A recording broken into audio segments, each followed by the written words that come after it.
Gonna get started. It's 8 o'clock. I think this is classes for half an hour. So I'm notoriously somebody who runs over, but I'll try my best not to. My name's Rabbi Elizabeth Bahar.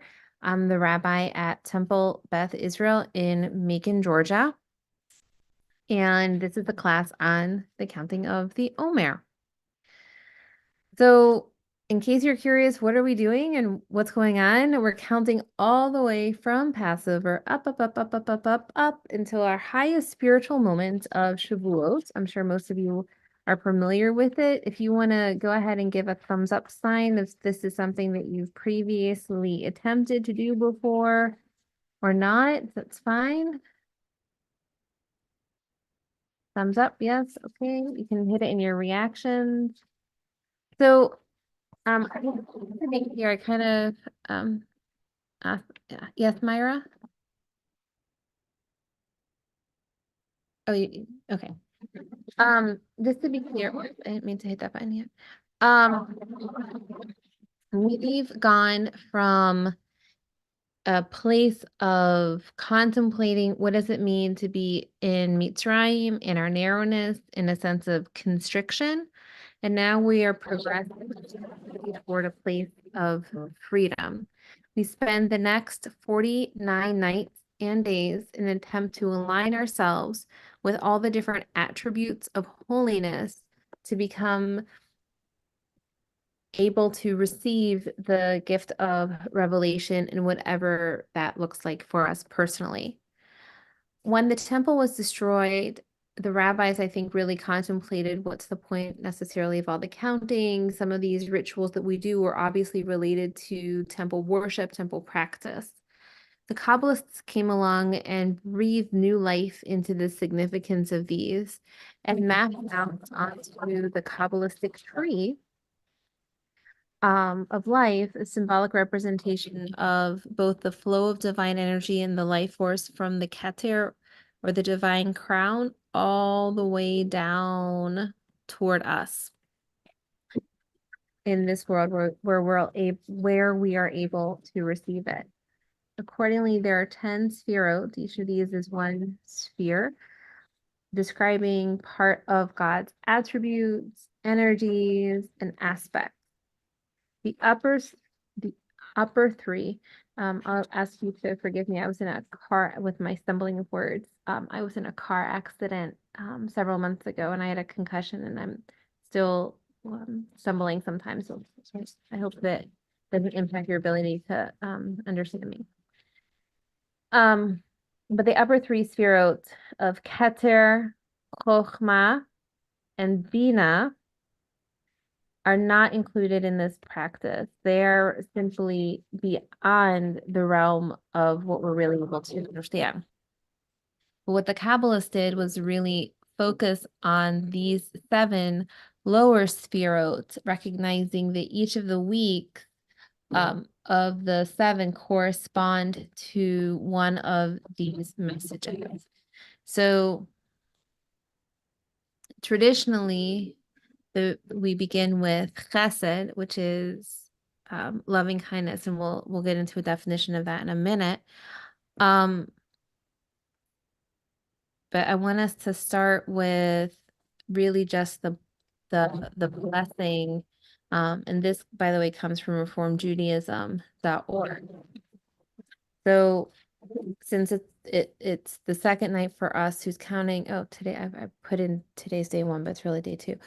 Baruch, we can say it together.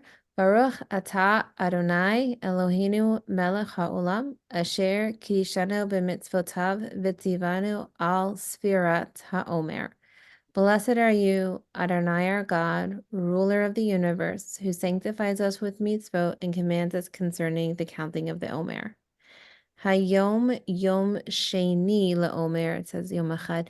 Today is the second of the counting of the Omer since last night was the first. So let's kind of think about that a little bit more. Whoop, wrong way.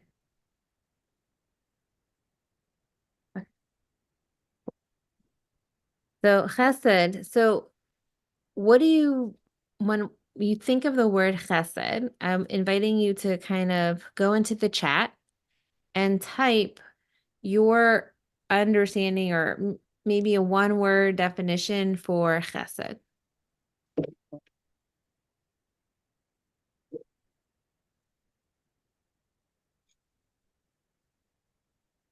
Loving kindness, absolutely.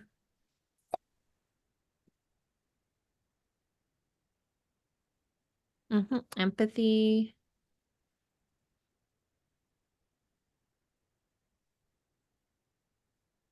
Compassion, love it.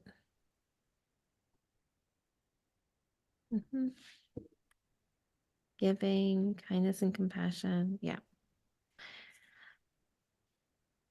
Cherished. Connection. These are beautiful. I think that's all true, but I also think that there's almost an impossibility describing chesed in totality. There's a depth to it that I feel like, doing some deeds of loving kindness, there's almost this perception that there's a quid pro quo associated with it. But really, chesed, I think, just comes from having both unconditional love, acceptance, and grace for both yourself and others. So you really are able to do things with tremendous loving kindness without desire or expectation of reward. In my understanding or my belief, an expansive nature to it. When we look at it, I want to share. So, this is out of order. I'm sorry, I forgot. I thought I put this right. Okay. So, according to this is, by the way, one of the books that I used was Karen Cater's book on Omer. According to the Kabbalistic theory, all of the seven sefirot continuously act and react upon each other, creating dynamic spiritual energy within God. Because we are made in God's image, the same spiritual dynamism exists within us as well. To help us tap into it, Kabbalists set the practice that each of the seven sefirot is a theme of one of the Omer 7 weeks. The first week's theme is Chesed and gevurah and so on. Purifying ourselves spiritually during the Omer period raises us to a new level of holiness and enables us to love God on Shavuot. Ziggy, come on. So Ziggy. when I think about, let me just make sure everyone's muted, or can you make sure you're all muted? Thank you. When we think about chesed in the Bible, even though this is obviously not chesed, this doesn't say it specifically, it really has to do with loving your neighbor as yourself. Some of these should be very familiar to you. You should love God with all your heart, with all your soul, with all your might. Should sound super familiar to you. But I think it's hard for all of us to do this at different times of our lives.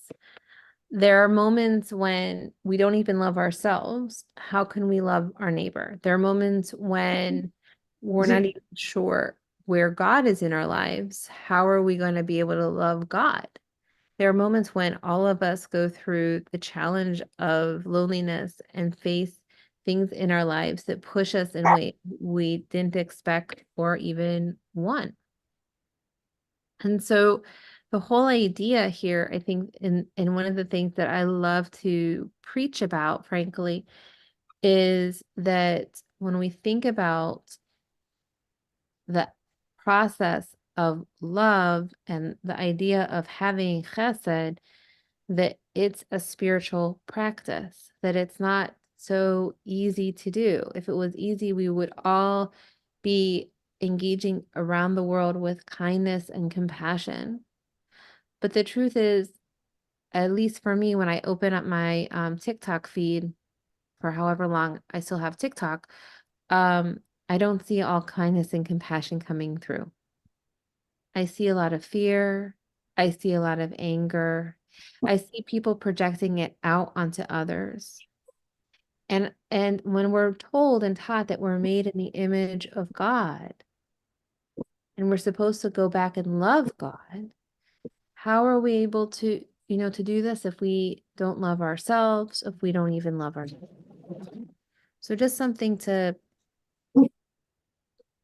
think about a little bit when we start looking at some of these more texts.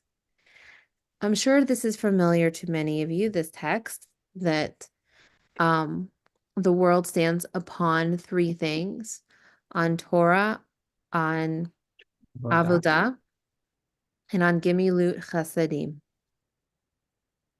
But when we think about this, I think, especially as Reformed Jews, how many of us actually engage in the study of Torah all the time? Yes or no? Okay, some of us do, some of us not so much. How many of us believe and engage in avodah? Or what do you think avodah is? Okay, prayer. Yeah. Okay. Few of us, few more. And then gemilut chasadim, in the sense that we are returning back what once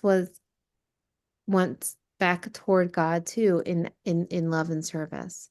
So think about this in the Kabbalist's mind's eye, that Gemilut Chasadim has the potential to help us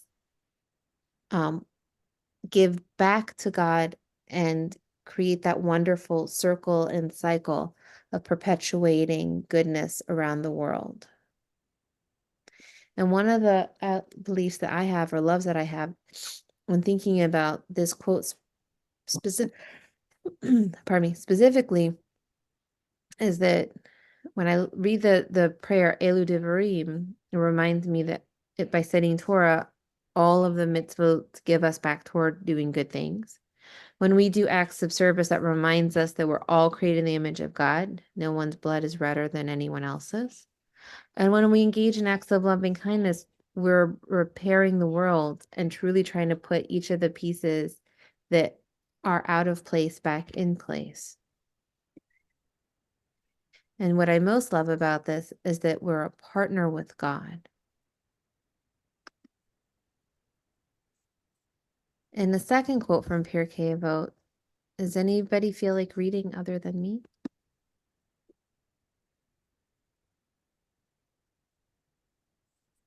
Okay.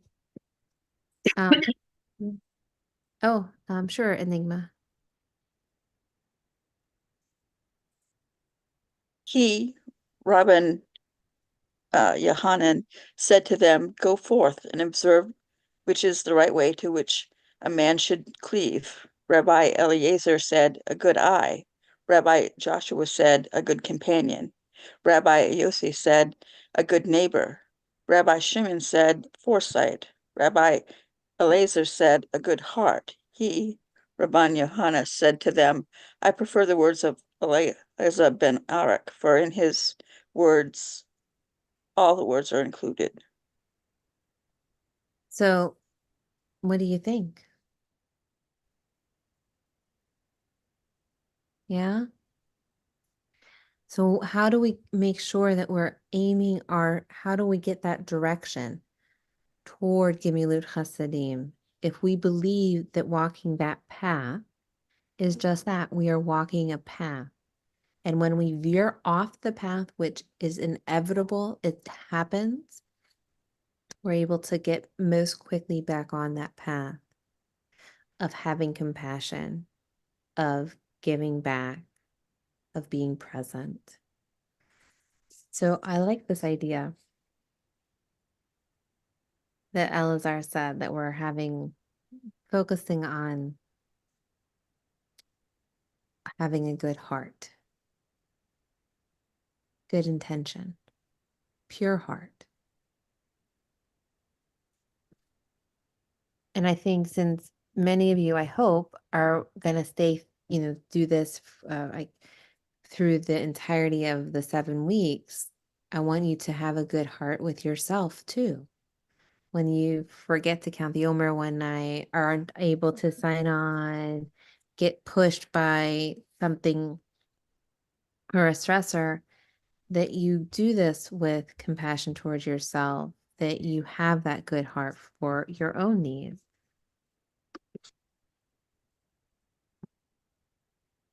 So this is really the last part that I had because I was very conscious of time. But I want to read through this slowly, and then I'd love to have a conversation, and I'll stop the screen share. So Chesed, loving kindness. Again, this is from the same book. Loving kindness and loving kindness. Love is the single most powerful and necessary component in life. It is both giving and receiving. Love allows us to reach above and beyond ourselves, to experience another person, and to allow that person to experience us. It is the tool by which we learn to experience the highest reality, God. Examine the love aspect of your love. Ask yourself, what is my capacity to love another person? Do I have problems with giving? Am I stingy or selfish? Is it difficult for me to let someone else into my life? Am I afraid of my vulnerability, of opening up and getting hurt? The exercise for today, i.e., tomorrow morning or tonight, is to find new ways to express your love to a dear one. So I'm going to stop the screen share so we can all be on the same page, as it were. I'm going to copy this phrase into the chat so that if you want it, you all have it available to you and can maybe spark a conversation about it, if that sounds good for you all. If I can find the chat to work. Okay. There we go. Were you able, hopefully you're able to look at the text. Okay. So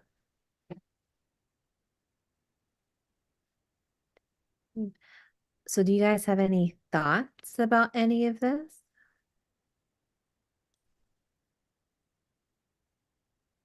You can, by the way, put your screens, your cameras on if you don't. It should say that when we have conversations, I'll ask that whatever said in the space of the conversation is, you don't have to share your most vulnerable thoughts. It's okay.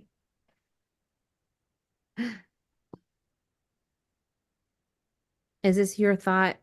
Is this in line with what you thought in terms of gemilut or amir chesed, of working toward loving kindness?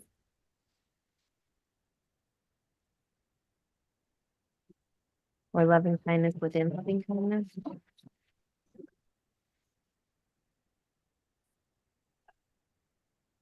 It's a good place to start I think so. because we all forget that, I mean, if you're looking at what was said or we just read it, your partner in life, I mean, where else are you going to start with loving kindness? It starts the day. It starts, if you're focusing on God first thing, then that sort of flows over into it. And if you're not, then yeah, it's a place to remember and start. I find myself doing that not often enough.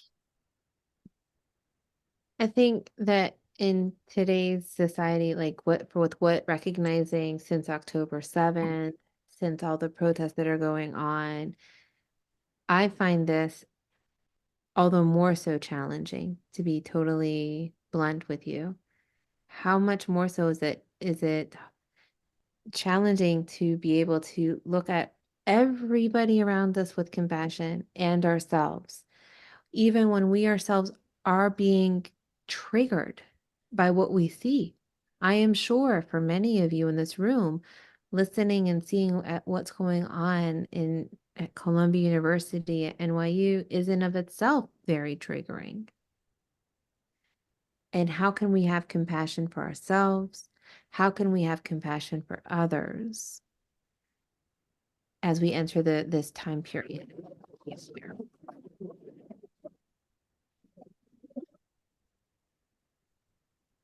I'm gonna, yes, go ahead, Jack. I don't believe we're compelled to love our enemies. So if you can identify who an enemy is, I don't think we're obligated to love them. The key is to distinguish between them, between the enemy versus a person who should not be your enemy. Mm-hmm. Mm-hmm.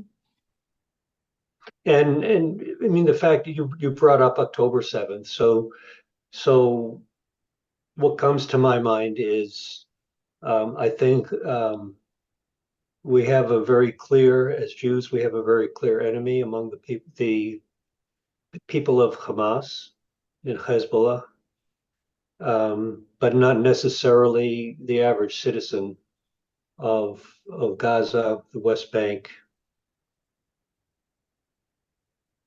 I think that I'm not necessarily about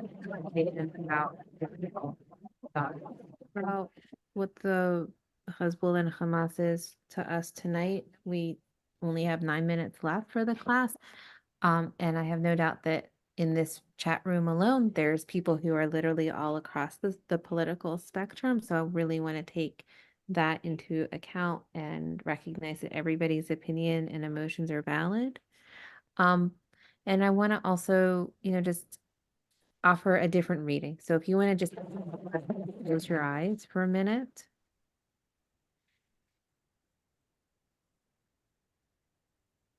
One more deep breath in and out. Tonight, I hold the intention to open-heartedly look at when I'm able to feel and express and receive pure, unconditional love, loving kindness, where nothing is required or expected in return. No one has to deserve my loving kindness in order to receive it. I want to willingly and wholeheartedly act with loving kindness towards myself, towards the people in my life, toward life itself, the world as it is now, and the divine. During this day, I can work this muscle by looking at all the strangers I encounter and seeing how I can feel unconditional regard, caring, and concern for them. We're going to take 2 more deep breaths and let those words settle in.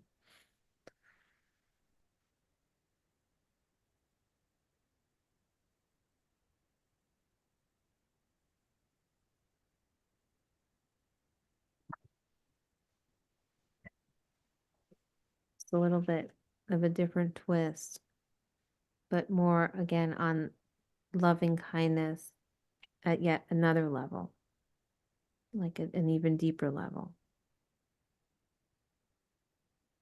One of the things that I've discovered in my own life is that when we are taught, I believe that as we go through life, it's a journey, not unlike the lovely poem that I'm sure many of us are familiar that we read over the holidays by Alvin Fine in our Machzor, but truly as part of that journey, we go through life and we learn things. And when we think we've mastered that lesson, we're presented with it again. And we realize we didn't have any knowledge of it because it can go even deeper, even deeper, even deeper. And I think this year especially, we need to really dig into what it means to have loving kindness within loving kindness toward ourselves and toward others. Toward being able to accept wholeheartedly, with grace and compassion, our own shortcomings and the shortcomings of other people around us.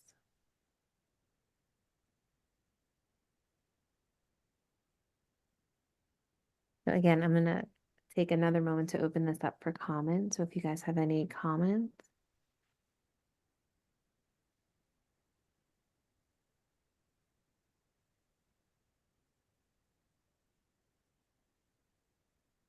Sure, I'll say something. Okay, Jamie. I I think this challenges us to go beyond just showing love to those who love us back, because that's an easy task. Mhm. I think the challenge is to love those who may not be so easy to love. Because if it were easy, like you said, then you would not have to work at it or consider it. Or, sometimes you may not be able to find a way to do that, but maybe just putting some thoughts towards anything you could do to move in that direction, I guess, Mhm. would be helpful I think it's to true. bring love and kindness to the world and not just to the person that you're with. I think sometimes there's different theories of therapy, but narrative therapy um, teaches that there's this inner narrative in our head. Some people have it, some people don't. And how we speak to ourselves, about what's going on around us, can actually be quite impactful in terms of how we choose to engage with those around us, how we choose to respond to what they're doing. So if we come in with already a preconceived notion that those people, and we're labeling them, or we are looking at our spouse or our partner or those in our life with some sort of a narrative, they're always judging me, I think that's this practice, I think, challenges us even when doing that, recognizing and pushing not to have so much a preconceived notion, or not to say, "Ah, I'm always stupid whenever I make this one same mistake." It really pushes us to have a level of compassion, acceptance, gentleness for all parts of our life, for all parts of the people who are in our lives.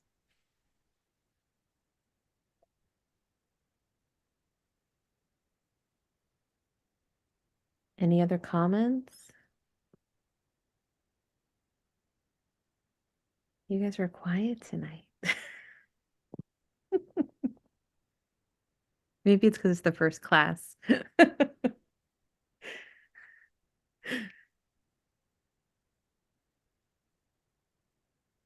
Thank you. I agree. It is a lot to process. It's a lot to Rabbi, process. Yeah. Rabbi, I was just going to say maybe a little clearer. If you don't start your morning out and then your partner and where you're home, it's for me.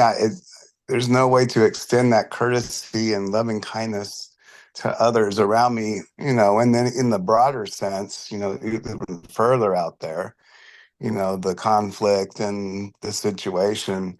I think it's a frame of mind I'm have to get into, and sometimes I forget, and then I blow it right there at home with the other half, and then continue, and there's no way to recapture that. So, I like to put my effort when I forget right there from the beginning, from when I pray in the morning to the partner, and then move on concentrically outward. I mean, that's the way I see it. I think that, James, that there's lots and lots of different approaches. Whether for you it begins with prayer, for someone else it's meditation. I think truly that repair and hurt happen both in relationship with ourselves and with other people, which is a very challenging concept too. Mhm. That sometimes the things that most hurt us deeply happen even in our formative years, in that precious relationship from our caregivers. And sometimes those are Mhm. the deepest wounds that require the most healing. And those, by the way, are the most triggered wounds when we don't have that loving kindness. And to your point exactly, James, when we experience life's biggest challenge and stressor, we revert back because we go back to that old neural pathway. It's very natural. Mhm. And it's the where that spiritual practice comes in, where that spiritual muscle is used, is seeing that we're on that path and walking us with compassion back to where we'd like to be, toward our higher self, toward where we're working. Okay. Makes sense. It's hard to do. It's easy to describe. It's easy to describe, but very hard to do. You're right. So it's 8:30. I want to be so respectful of all of your time. I'm going to stay on for about 5 or 10 more minutes if anybody wants to hang back and chat about anything that came up for them. And then I have to put kids to bed. Um, but I do want to give you that space. This is like, I'm done with the formal part of my lesson. If that makes sense for you.